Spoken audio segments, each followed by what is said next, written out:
தேவன் தெரிந்து கொண்டவர்கள் மேல் குற்றம் சாட்டுகிறவன் யார்?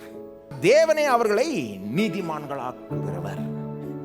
தேவன் சொல்றார் நான் நீதிமான்னு. அப்ப வேற யாரு வேற விதமா சொல்ல முடியும்? பிசாசு பேச முடியுமா? என்ன பேசுறேன்? தேவன் தெரிந்து கொண்டாச்சு, தேவன் என்ன நீதிமானாய் ஆக்கிட்டார். சில நேரம் பாருங்க, பிசாசு நம்மளை அக்யூஸ் பண்ணும். சில நேரம் நம்ம மனசாட்சியை நம்மளை குற்றம் சாட்டும்.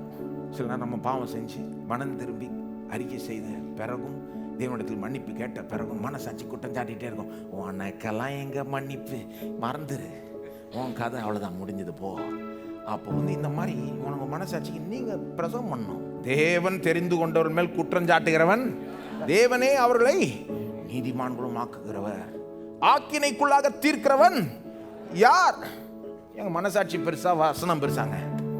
மனசாட்சி பெருசா, உங்களை தெரிந்து கொண்ட தேவன் பெரியவரா?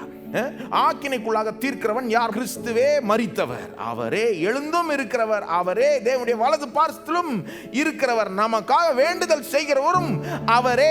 ஆக்கினைக்குள்ளாக யார் என தீர்க்க முடியும்? இயேசு எனக்காக மரிச்சார், ரத்தம் சிந்தினார், உயிரோடு எழும்பினார், பிதாவின் வலது பார்சத்தில் இன்றைக்கு உட்கார்ந்து கூட எனக்காக ஜெபித்து கொண்டிருக்கிறார். அப்போ யாரு எனக்கு எதிராக என்ன சொல்ல முடியும்?